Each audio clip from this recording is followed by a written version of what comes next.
Hey y'all, and welcome back to another video of My Creative Life with Kelssweetie, where we read books and we make art. Today we are going over a quick little book haul. I say little, but how many are in here? There's 9. It's small in the grand scope of some of these book hauls that be on here, alright? But I have been getting these books lately. I've definitely gotten some other books since these have come in, but I've already read them, so it felt redundant to maybe talk about them. These are books that I have not talked about yet at all. And I felt like, well, actually one of these has been talked about recently, but act like that didn't happen for my June TBR. But I did want to go over them just a bit. I've been really taking advantage of pre-orders and pre-order sales, and that's why we're here. That's why we're here with this little stack next to me. So let's get into the intro, and on the other side of it, we'll cover some book haul goodness and goodies today.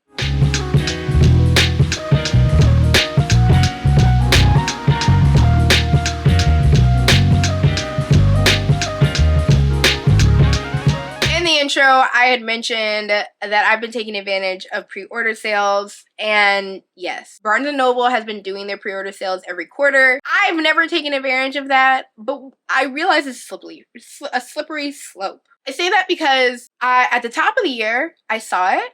I saw some great books that I was looking forward to. I saw that it was a comprehensive sale. I said, okay, I have a couple extra dollars. Let me do the pre-order sale. What happens is, one, you start to stack up rewards because I'm a premium member. So I'm getting $5 rewards and stamps everywhere because of how much that I got from that sale. And then throughout the quarter, you're getting little book mail goodies coming in. And it's almost like you're buying books constantly, but you're not. Like, my partner thought that he was like, you're buying books every day. Like, I think when you said that, I said, no, these are all just coming in from the pre-order, which is great. It's a wonderful feeling. It makes you think, oh, I'm not buying that many books all the time. You do one pre-order sale and you're basically good for the next quarter. It's slippery slope, because then when the next pre-order book sale happens at Barnes & Noble, you have stamps and rewards to now cash in on. So you're like, okay, this is going to be half this amount of money anyways on the sale. And now I've also added a couple of $10 credits on there. Y'all, I'm in the vicious cycle.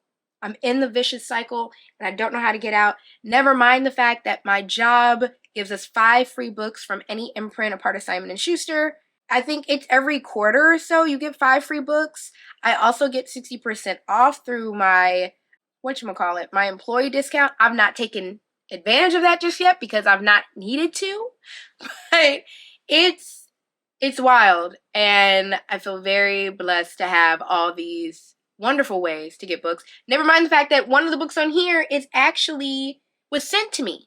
Actually, 2 of these books on here, no, one of these books on here was sent to me by a publisher through an influencer thing. And I need to pay attention because I keep on missing emails. I'm part of like 2 influencer groups, and I keep on missing the emails for one of them, so I really need to get on top of that. These I'm really excited to get through. One of these is already on my June TBR. I have another one of these on a July TBR. This other one I know I'm going to read during November. I mean, in all honesty, I could see all these getting read by the end of the year. So let's get into reading some of these synopses. I don't really want today's to be, let me not jinx it, because every time I say that, it ends up being an hour long. So let's just get into these books. The first book, I'm kind of getting out of the way because I've already talked about this during my June TBR. I think whenever this is releasing, I probably am already reading this. If you're on my Patreon, you might be seeing a vlog about this coming soon because I've already read it. Who knows? You know, time is a social construct. Eat the ones you love. This one is I love to describe this as a Little Shop of Horrors type of retelling, low key, because it's about a lesbian couple. Well, they're not a lesbian couple. Our main character ends up working at a flower shop where she's kind of filling Nev, the person who owns the flower shop. What we don't know is that Nev owns a sentient orchid who basically wants to take over the world and has a hunger. I'm like, that's Little Shop of Horrors right there. I've already read it. If you see my June TBR, go check that out. But I am excited. I'm recording this way before June, so I'm excited to get to it. I hope that it was good. Fill in the blank on speaking to me in the future. Future me, I hope you're enjoying this. The next one I'm covering was actually sent to me by Saga Press as an ARC. Well, I don't even think it was an ARC. I think this is already out. So I think it was just an influencer copy, to be honest, but sounds fun. When We Were Real by Daryl Gregory. AI, it's all a simulation type of sci-fi horror weird lit because it is all a simulation. We all are just like hoping it is because we've screwed up so far. There's some references in the synopsis to The Matrix. We love that. I think it's weird and romantic and strange and great, and I can't wait to get into it. It's kind of like a rom-com-y type of friend journey, bucket list type of Matrix retelling.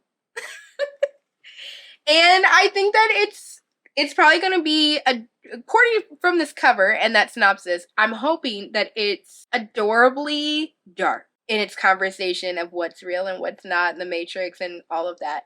So can't wait to read this. Thank you again to Saga Press for sending it over. I'm hoping to maybe fit this in during July because I'm reading a lot of dystopian type of work. Next one came to me before May. I'm hoping to maybe get into it. Gosh, I don't know when. I'm trying to think of when's the next, like, iffy month. I don't know. This doesn't feel like an October read. Maybe I'll read it December. I know that I'm probably not going to get to it this May, and that's Immaculate Conception by Ling Ling Wang. I really loved Ling Ling Wang's Natural Beauty. I know that everybody in the world was speaking of that novel when it came out, then I finally read it. I loved it. This one has to do with AI. Again, for people who are writing so much about the fear and distraction that AI will bring, we're certainly using it far too much. Inka meets Matilda in art school and is instantly drawn to her. Matilda makes art that feels truly original, and Inka, trying hard to prove herself in this fiercely competitive world, pours everything into their friendship. But when Matilda's fame and success cause her to begin to drift away, Inka becomes desperate to keep her close. Enter Scaffold. Purported to enhance empathy, this cutting-edge technology could allow Inka to inhabit Matilda's mind and act. The way that they've spelled Matilda is really throwing me off. Matilda's mind and access her memories, artistic inspirations, and deep-seated trauma. Undergoing this procedure would link Inka and Matilda forever, but at what cost? Blistering, smart, thought-provoking, and shocking, Immaculate Conception offers us a portrait of close friendship, achingly tender and twisted, that captures the tenuous line between love and possession, which will haunt you long after you turn the final page. Because that sounds amazing, which I already knew it was amazing, okay? I obviously bought it for a reason, but at the same time, I'm sitting here and I'm like, why did I not remember how great that synopsis is? When the Wolf Comes Home by Nat Cassidy. Everyone in the world has been reading this book, has been loving this book. They really say, I mean, even for people who didn't really love Nestlings, they were like, he's back. He's back, guys. I personally like Nestlings. Nat Cassidy is an auto-buy for me. I loved Rest Stop. I loved Mary. He's an auto-buy for me. He's one of my top favorite authors. Do I want to read this during July? Yes. Why do you want to read it during July, Kelsey? Because there's really nowhere else in my TBR schedule for me to fit in a white cis male author. And I really want to read this. So here we are. And from what I'm hearing, people are loving this. Now, I will say, it still does have a woman main character in it. It's not the absolute only main character. I think the child in here is a boy, but there you go. I'm hearing people love it, though. Let's read the synopsis. One night, Jess, a struggling actress, finds a 5-year-old runaway hiding in the bushes outside her apartment. After a violent, bloody encounter with the boy's father, she and the boy find themselves running for their lives. As they attempt to evade the boy's increasingly desperate father, horrifying incidents of butchery follow them. At first, Jess thinks she understands what they're up against, but she's about to learn that there's more to these surreal and grisly events than she could have ever imagined. And that when the wolf finally comes home, no one will be spared. He mentioned that this was kind of him working through a lot of daddy drama and trauma he had growing up with a single mother and having a lot of father issues growing up, that writing this book really helped him digest a lot of that. I don't want to, again, like I always say, I don't want to say excited because that just feels tone deaf to maybe like where this is all coming from. But I am interested in reading this book, considering that's where he said that a lot of this is coming from. And as always, I know Nat Cassidy's afterword is going to hit. His afterwards hit more than the book half the time. That's what it was for Mary, for Nestlings. I cried when I read the afterword for Nestlings. I was like, oh my god. Moving ever quicker now. Harriet Tubman live in concert by Bob the Drag Queen. This is Bob the Drag Queen's memoir. Well, no, it's actually not their memoir. This is an actual book, a novel that they've written. I don't know why I thought that this was a memoir. Yeah, they wrote an actual novel, and I wasn't looking really to read it necessarily, and then I found out what it was kind of about, and I was like, oh, I need to read that. That's weird. In an age of miracles, where our greatest heroes from history have magically, unexplainably returned to shake us of our confusion and complacency, Harriet Tubman is back and she has a lot to say. Harriet and 4 of the enslaved persons she led to freedom want to tell their stories in a unique way. Harriet wants to create a hip-hop album and a live show about her life, and she needs a songwriter to help her. She calls upon Darryl, a once successful hip-hop producer who is topping the charts. Darnell has no idea what to expect when he steps into the studio with Harriet, only that they have a few days to write a legendary album she can take on the road. Over the course of their time together, they not only create music that will take this country by storm, but confront the horrors of both their past and learn to find a way to a better future. Original, evocative, and historic, Harriet Tubman live in concert is a landmark achievement that will bury deep into our hearts and our ears. I planned on reading this during August because I was reading a bunch of memoirs during that time. This might have just got pushed to June. I might be reading this now in June because that's hilarious to me. I don't know. I might still wear it in August. It has to do with artists. I also know the person who designed this cover, which I think is gorgeous and absolutely amazing personally. I don't know. I'm probably going to keep it on August because, to be honest, that many memoirs I know is going to shock me and I'm going to need something to break up the noise. But this is a fever dream. Harriet Tubman writing a hip-hop album? Camp. The next one that I have, it's one that everybody in the world has read and I'm finally getting to it. This will also be my first first novel by the author. Oh, I'm getting tired. Ian Reid, We Spread.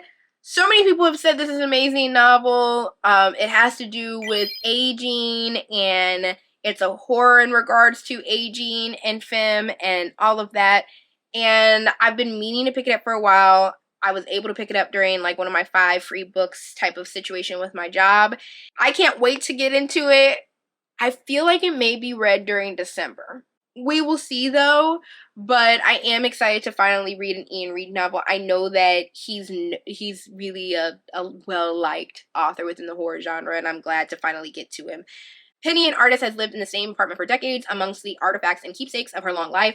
She is resigned to the mundane rituals of old age until things start to slip. Before her longtime partner passed away years earlier, provisions were made, unbeknownst to her, for a room in a unique long-term care residence where Penny finds herself after one too many incidents. And initially surrounded by peers, conversing, eating, sleeping, and looking out at the beautiful woods around the house, all is well. She even takes up painting again. But as the days begin to blur together, Penny, with a growing sense of unrest and distrust, starts to lose her grip on the passage of time and on her place in the world. Is she succumbing to the subtly destructive effects of aging, or is she an unknowing participant in something more unsettling? At once compassionate and uncanny and told in spare hypnotic prose, Ian Reid's genre-defining third novel explores questions of conformity, art, productivity, relationships, and what ultimately it means to grow old. How well I take this novel, we will see. I'm very interested and scared in the fact that this is probably about dementia. As somebody who has that running in her family, I'm very interested to see how he tackles that conversation, since based off of the synopsis. But I'm also ready for it to be in a way that moves me. Let's hope. I might be putting far too much on this novel, but considering the topic, I'm very much interested in getting to this come December, because it will be December when I get to this.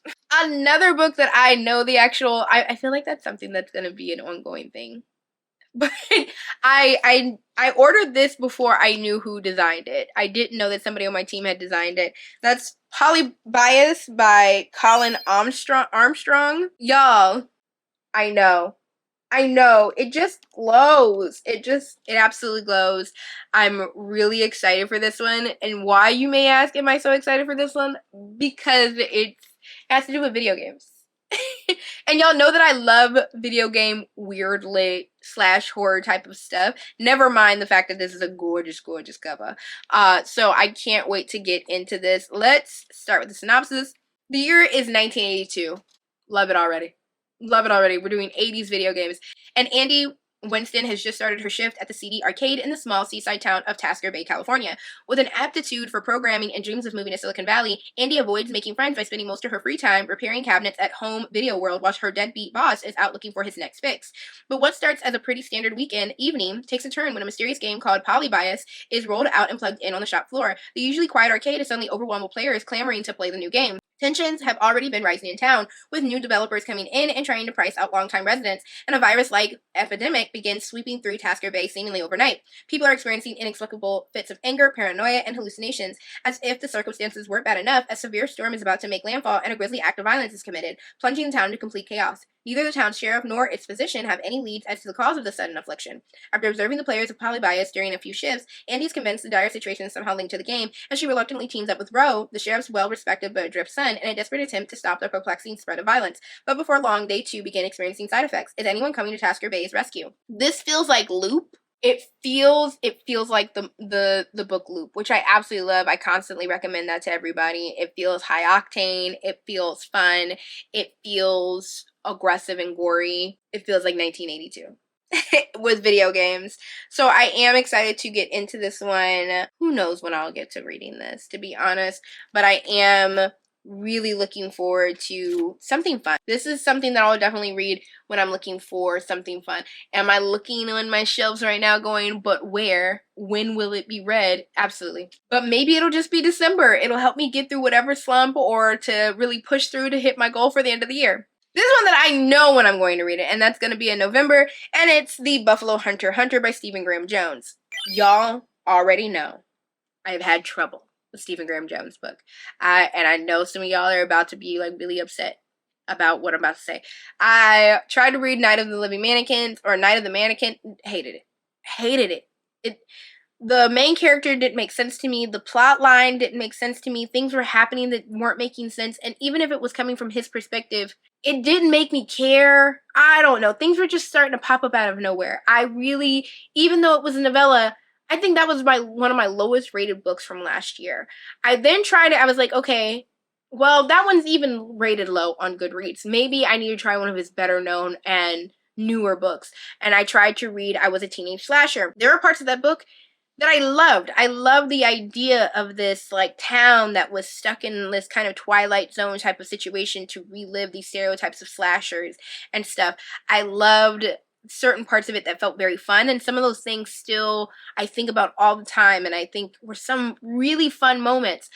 But I feel like my issue with Stephen Graham Jones is I don't like how he writes teenage characters. He has a lot of teenage characters or younger characters in his books. I don't like how I feel like his characters don't have depth to me. And they also feel very stereotypical, and they're kind of just going through these motions of this is how teenagers are, rather than feeling like they're alive. And I think that's what's annoyed me so much. I feel like they all feel like teenagers from a Donnie Darko movie. Like, will I watch Donnie Darko? Yeah. Am I in love with Donnie Darko? No, because all the teenagers feel like they're not real or something. That's just me. I feel like this may be the one for me to change my mind. I'm trying one more time. If not, I will put all respect on Stephen Graham Jones. So glad that he's out there and getting Indigenous horror out there. This is never a situation on him, but I'll probably be like, you know what, and that's it. That's all. I can't keep on taking L's on his books.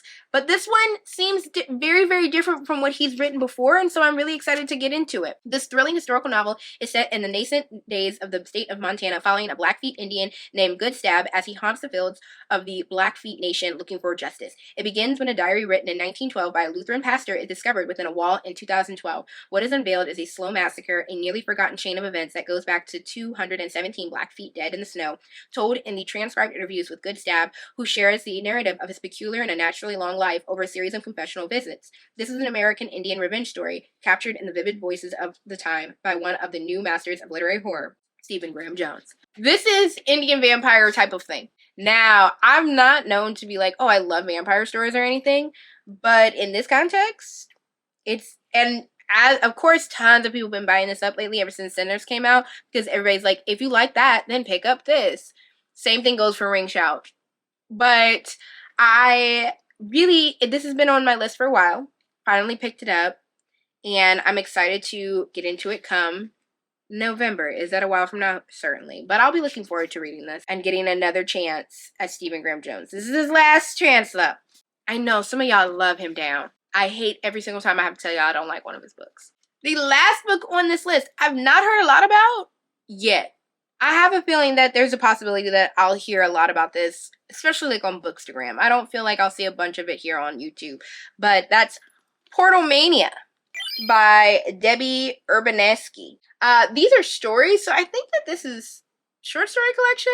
I don't know. I tried to get this from one of my, I don't think it was Saga Press, but like Simon & Schuster, like influencer things. I know. I have to fight for books, and I work there. I ended up just buying it because it really interested me, and it's a collection. It's a short story collection. Me and short story collection. Let's get into the synopsis. In Portal Mania, Debbie Urbanesky wields sci-fi, fantasy, horror, and realism to bid a dark mirror that she holds up to the ordinary world. Within the sharply imagined landscape of this collection, portals appear in linen closets, planetary gateways materialize in boarding schools, monsters wait in bathroom vents, and transformations of women's bodies are an everyday occurrence. Political division causes physical rifts that break apart the Earth's crust. A son on another planet sends dispatches home to the mother who failed him, and a wife turns to the supernatural to escape her abusive marriage. Portals are not only doorways found in children's classics, but separations, escapes, dead ends, desertions, and choices that will change these characters' lives forever. Against a fantastical backdrop, these stories dive bravely into the shadowy depths of betrayal, parenthood, revenge, murder, open marriages, asexuality, neurodivergency, and second chances. What if we're not the ideal parents for our children? What if we're not the ideal person to live our own life? Portal Mania questions why we love as we do, and asks if we have enough courage to reimagine desire. All of these topics are things I love. All these topics are, especially the parenthood topics, are ones that I love. So I can't wait to get into this. I don't have a lot of short stories. I just got finished with a short story. Did I just get sent? I guess Strange Pictures could be considered a short story collection. But I don't think I have any in June. No, that's a lie. Night of the Living Queers. July, do I have any short story collections that I'm thinking of? Possibly the Ellison book, which is Greatest Hits. But they're not necessarily, I wouldn't consider them short stories, probably. So might get this, I don't know. Y'all, after I get off of this, I'm reorganizing my TBRs. Because I'm realizing some things maybe need to get moved up. And I also am looking at my TBR shelves and I'm just kind of like, there's some things on there that I don't know if I'm ever going to read them. I don't know. October's coming. I don't want to wait till October to read this. This seems really great. Who knows? Who knows? I am really excited for that, though. I mean, a lot of this sounds great. And again, we've been talking about weird lit versus horror. This is definitely weird lit. I'm going to be excited to kind of hear, though, some of the visual elements of this that make it more so horror. Also, if you're a huge person who hates deckled edges, because I know they're out there, don't get this because it's got deckled edges. I love deckled edges. I think that's because I read Series of Unfortunate Events way too young. That is my book haul for today, y'all. I have a lot of different books, a lot of different genres. I think one thing that I'm really happy that I'm experimenting with is really kind of not just shopping within the horror genre on a page or something like that. I used to just beeline it to the horror. And that was leaving a lot of things out because I feel like some of these publishers don't know how to categorize things anymore because they don't seem like straight up horror anymore. They're just putting it in literary fiction. I hope that this kind of showed that because half of these books, they weren't in horror. And they weren't even in like sci-fi. They were just in literary fiction. I think they're just throwing anything in there. It's like genres, period. What did Cowboy Carter say? Genres are a funny concept, aren't they? And they certainly are. Cannot wait to get into some of these. Like I said, once I get off of here, I'm probably reorganizing some TBRs in order to fit some of these in. Now that I finally have covered them, I can put them on the shelves. And I love that feeling. If you liked today's video, please give it a like. And also subscribe if you are not currently. As I've mentioned, there have been multiple recommendation videos that have been coming out lately for books and everything. Yes, you will see some Halloween that's been creeping in. But this is a book channel, first and foremost, as always. And we read all types of weird lit, horror, sci-fi. Again, if it's horrific. These are the things that we're reading over here. If you like that, please subscribe to the channel. Thank y'all again for watching. I will see you on the next one. Bye.